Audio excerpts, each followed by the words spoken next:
greatest partnership in modern history of law enforcement and National Guard coming together to make a community safe. And we are here to stay. It's one badge, one fight, make D.C. the safest and most beautiful city in America, where citizens of all D.C. communities are provided with the unlimited opportunity to thrive. Thank you. Yes, ma'am. Thank you. Good afternoon. My name is Robert Tony Dixon. I'm the United States Marshal for the Superior Court here in the District of Columbia. As you've heard said, first of all, let me thank Judge Pirro, United States Attorney Pirro. I want to thank Chief of Police Pamela Smith and all of her colleagues. And I also want to thank Mayor Bowser for the continued cooperation and collaboration that we have in partnerships to address these types of matters.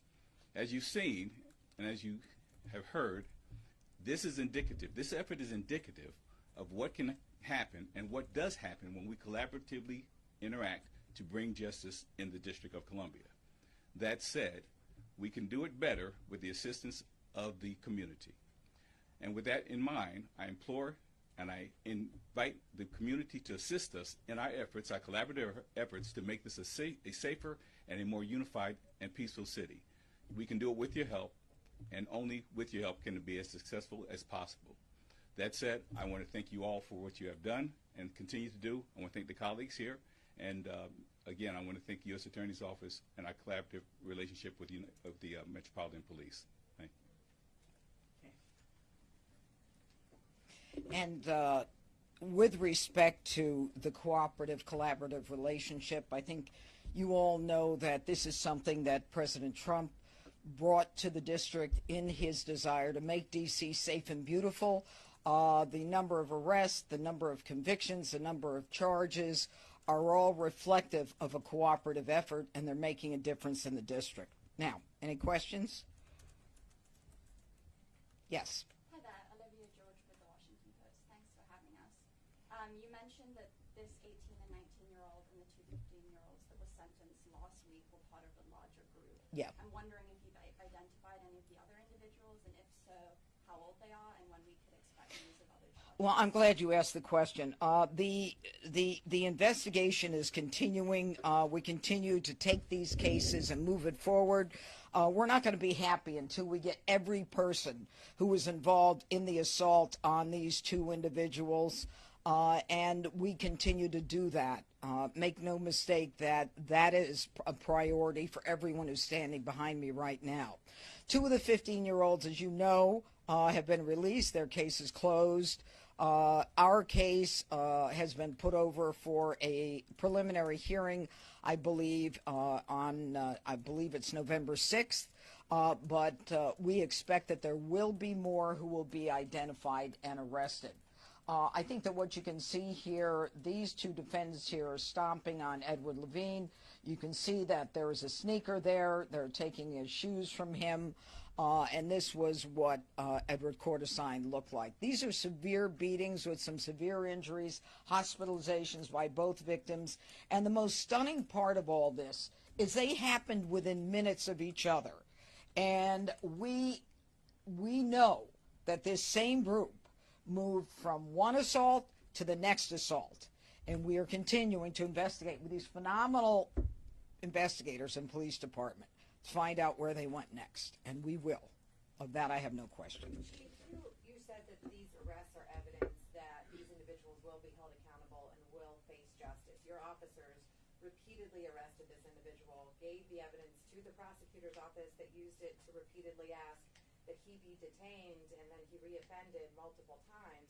Is that being held accountable? And is there frustration among law enforcement that they're not being held accountable despite your office's repeated efforts to provide the necessary evidence to your office? When you say that he reoffended at what point? Well, the misdemeanor in May, that he reoffended while he was out. But the chief is not responsible for what judges do. No, that's what I'm asking. Is there frustration that there's not accountability despite the effort your officers continue to put in? Let me say this. I think everyone in this room knows the amount of times we have rearrested the same individuals over and over and over again today's message is not new. Of course, it's frustrating for my police officers. Every single day, the expectation of this city is that they go out and police, right? And then when they keep arresting the same individuals over and over and over again, it's offensive to me. I have to sit through crime briefings Monday through Friday. We see some of the same faces over and over and over again. And when I talk about the accountability piece, that is certainly in partnership with our U.S. Attorney's Office.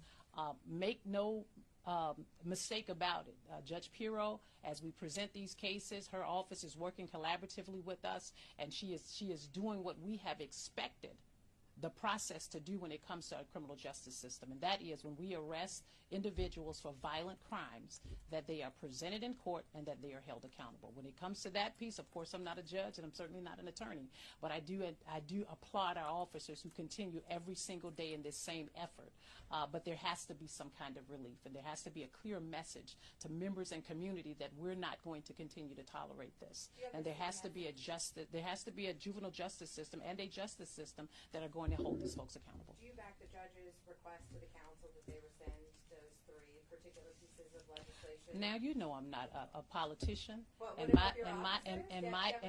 my position as the chief of police is to always to remain apolitical. Any legislation that is proposed by Mayor Bowser, clearly I support the mayor's presentation to the council. In collaboration with the mayor, there are things that my office presents to the mayor and team with respect to what we'd like to see with regards to legislation that will help our officers police safer in our city. Chief, I just read the charging document for Taylor. It's 23 pages long and very extensive and shows multiple pictures of the beatings. But what's extraordinary is that Taylor was arrested hours after Korstein was beat up, and his photo was taken.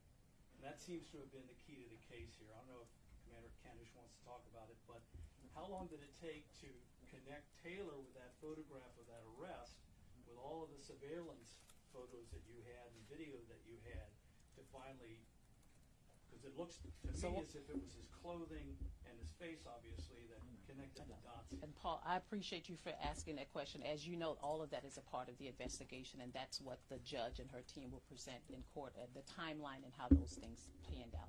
Can you talk about the work that the detectives did on that? Well, I think the detectives have done an extensive work. I think Judge Pirro has said they worked tirelessly. I've said they have worked tirelessly. And in the question that the Washington Post reporter asked was that, are there others? We will continue to work and throw everything that we have at this particular, in all of our cases. This isn't just as you notice, we have this case, we have that case. They are working this entire case. Attorney Pirro. Judge Pirro. Yes. Hi. Laura Byrne, Lopez with Kissimmee City. You're charging the individuals with carjacking, correct?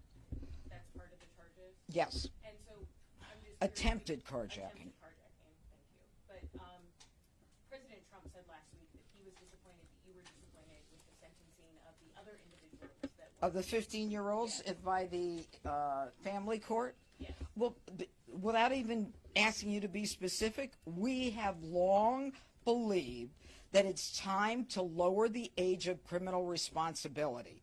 It's time that we get 15-year-olds who are part of this gang into the criminal justice system so that we have a record of who they are. So we start to incarcerate them. This is a problem. They go to